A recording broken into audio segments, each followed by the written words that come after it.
Okay, so welcome to this introductory webinar on the cultivation of emotional and mental resilience. And we're going to start today with defining what we mean by this idea of emotional and mental resilience. We're then going to move into the nature of mental interference. Why is it that many of us feel fragile in the face of adversity? I'm going to spend quite a bit of time here because for some people, knowing the underpinning biological determinants of fragility and resilience can create for some of us a sense of empowerment, a sense that, wow, I can actually learn to be resilient. I can learn to be optimistic. So I'm going to spend a little bit of time setting up what you might call the problem here. Having done that, I'm going to begin to move into solutions. I'm going to share the model for mental and emotional resilience, or a model for mental and emotional resilience. And it's a very, very good and very well-grounded model. And finally, we're going to list out some strategies that you can use immediately. So what I'm hoping to do as a minimum is to give you, if you wish, a data bank of some ideas and things that you can do which are proven to build resilience over time. Not all of the ideas will resonate with everybody, but there should be something for everyone in here, something that you can all use. All right, so getting into it, the definition is a couple of ways that we can define resilience. So, some people would like to define it as the ability to grow strong through the experience of difficulty by seeing that difficulty as an opportunity to learn. And you may notice that some of you can do that sometimes, or you may know that there are others that can do it very, very well most of the time. All right, so there is that. Another way of defining it is the ability to remain centered in the eye of the storm. And why I like that one is because, as we're going to see in a moment, the world today is very, very stormy. And in the middle of a storm, the best place to be is actually right in the middle of it, but in that place of calm, in that center where we can see the storm raging around us, but we can choose how we would like to engage with that storm. So that's another useful definition. And of course, the third one that many of you will have heard of is this business of being able to stay on track despite obstacles, despite difficulties. And the conditions of the day, of course, are creating numerous difficulties for people. And many of us are being taken significantly off track. And yet maybe others are adapting in a variety of different ways. So the question, of course, is what is it that resilient people are doing that enables them to be adaptive, that enables them to bring calm into difficult situations, and therefore be able to create the best path forward? Doesn't necessarily mean a good path. It simply means the best path forward to deal with adversity. Right? All right. So you're going to see that there are a number of qualities that kind of underpin this. And the good news is that all of this really just amounts to a set of skills that you can learn in the same way as you can learn any other skill, like learning how to play the piano or something like this. All right. So as a starting point, you will notice that there is a chat window. Okay, not the Q&A window, but the chat window that you may be able to find. What are some of the things that prevent you from being at your best in the current situation? All right, so some things now coming into the chat window. We're saying consuming too much news, concerns, family, friends, others, and also from family and friends. So many of us are having to deal with concerns from family and friends. Lack of social life, that's an interesting one. We do have a sort of a biological need, most of us, to have some form of social life. And of course, that is becoming quite difficult. Yeah. Insecurity, feeling overwhelmed by news, worries about elderly, feeling insecure about the job. Yeah. Okay. So there are some interesting things there. So you may notice that some of the things that popped up there are stuff on the outside, it's sort of realities about the phenomena that are coming at us. And many of those things are actually more, you could say, internal. So we've had people, being concerned, for example, about external things like the lack of a social life, or the fact that we're consuming too much news, or being bombarded with concerns from family, friends, and people like this that are based in other locations. And then a lot of it, or concerns about the elderly. But a lot of it is more internal about the way that we are feeling overwhelmed, the reactions that we are ourselves creating in the face of all of these stressors. which, for example, could be the way we think and feel about not having a social life. Okay. Thank you for sharing that. No, so what is it that makes it quite difficult for us under these kinds of conditions? All right, there are problems with the way that the default mind has evolved to react to change. Why is it that these distresses happen, and why is it that, along with that distress, we tend most of us to be quite negatively biased? So before we get into this in detail, it might be useful to look at this through an evolutionary lens. Our reactions to change have their origins in our evolutionary legacy. And the thing to know about this is that biologically, we are the same, if you wish, beings now as we were 70,000 years ago when modern humans, otherwise known as Homo sapiens sapiens, which is the current expression of the human species, when they first arose in their current form. We have the same neurology, the same anatomy, the same ability to create emotions as we had then. We then, of course, had different reasons for creating those emotions. But if we were to somehow pluck a newborn out of a tribe, say 70,000 years ago, and were able to magically transport that person into a modern family, she would have exactly the same abilities and potentials as anybody else. They may even be ahead of us in physical ways. For example, there probably wouldn't be short-sighted. People that were short-sighted, like me, wouldn't have survived 70,000 years ago, probably. So in some ways, they could have been even stronger than us. Evolution, though, doesn't work very quickly with complex beings such as human beings. And in that world, any potential change was seen as a threat, or any change in our environment was seen as a potential threat. Think about it. They were genuinely life-threatening. For example, if we made the mistake, say, even 30,000 years ago, of not automatically reacting to a change, like, for example, a noise in the bushes, then if we didn't react to that change with a fear response, most likely would have ended up as dinner for a predator. Or maybe we may have ended up being under attack from a competing tribe.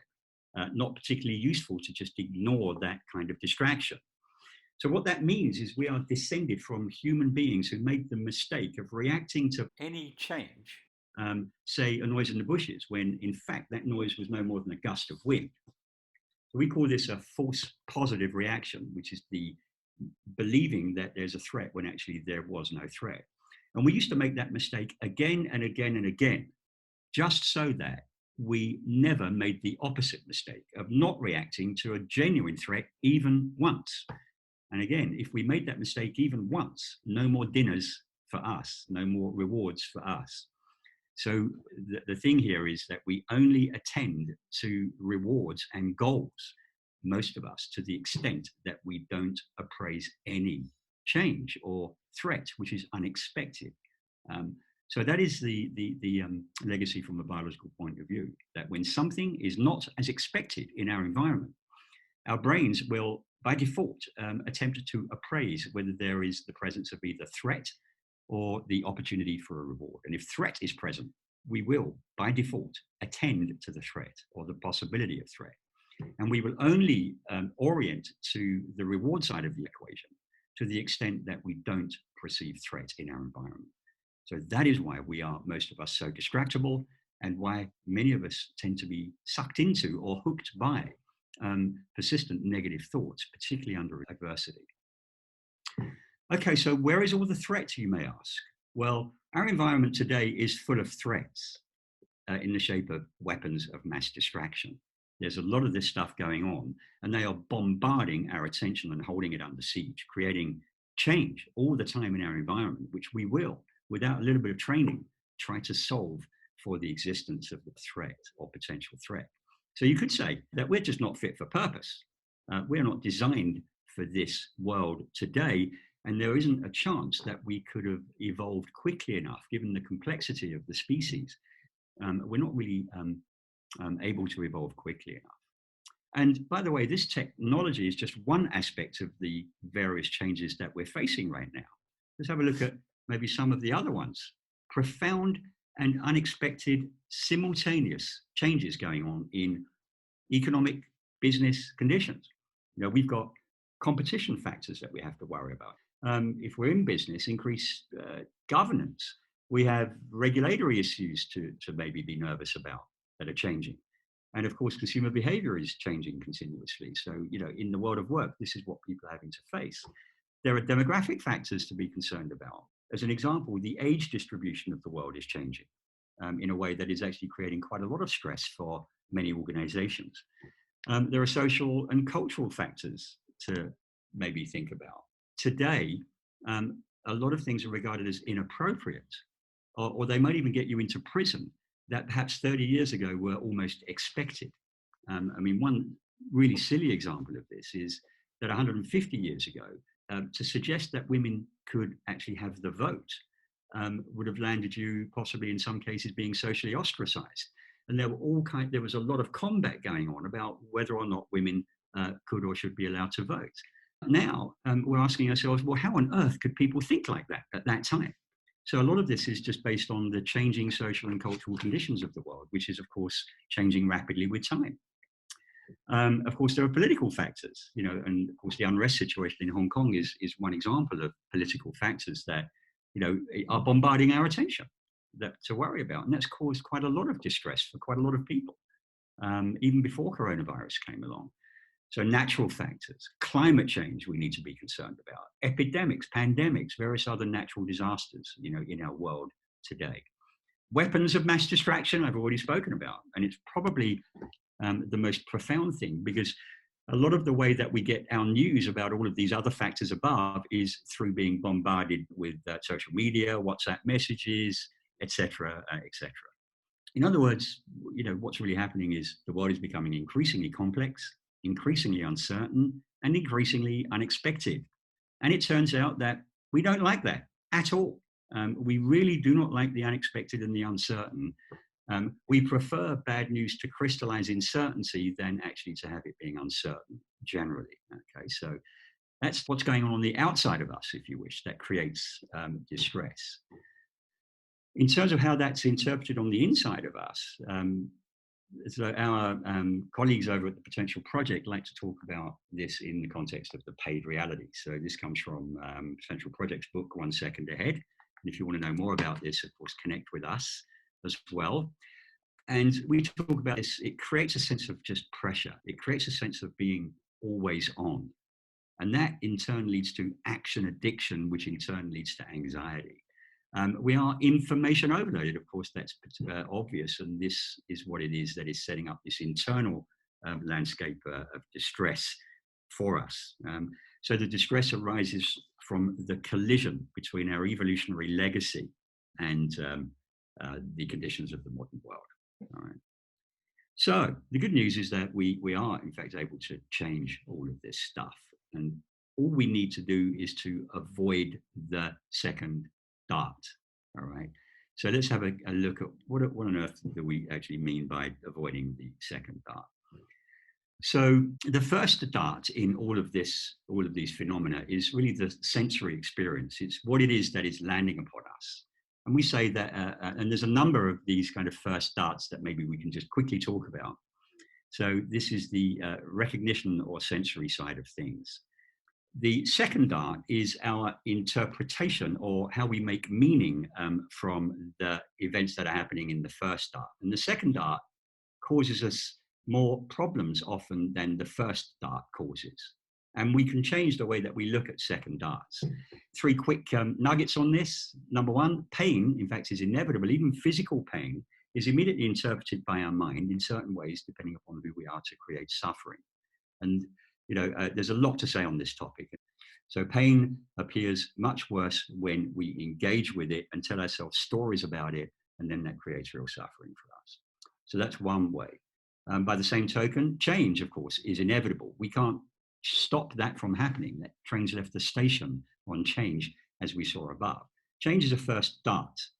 Disruption, which is more of an internal feeling around that change, nonetheless is optional. It depends on how our mind is engaging with it. And the third one that probably relates to us is the idea that stress is a first dart. Stress is something which is actually applied to a material and a mind from the outside. Distress, however, is second dart material. It's optional. There are things that we can do about how we engage with the stressors that are coming into us. We know that because the same stressor doesn't create the same result for everybody. The same change doesn't create the same result for everybody. All right. So the first and the second darts are separate neural processes. We can do less about the way that we recognize the first dart. We can't ignore the fact that a pain or a sensation may be present. We're going to notice that there are changes happening in our environment. We're going to notice that stressors are coming to us. We can't do much about our senses, but we can completely alter the way that we engage with those things that are coming to us. Okay. All right, so let's have a look at this perhaps in another level of detail. So what's happening here is we're taking in this sensory data from the present moment or in the present moment. And we're immediately using that data to make a prediction about what might happen to us in the future. We use reconstructions of what were previously difficult emotional experiences, going all the way back to when we were very, very young, as a reference point for that data. Leading emotional psychologist is a gentleman called Paul Ekman, which some of you may have heard of, and he talks about this as being the emotional database. And the thing is that the clarity of that data in that database fades over time. We can't remember the stories that created emotions for us many, many, many years ago. They fade away.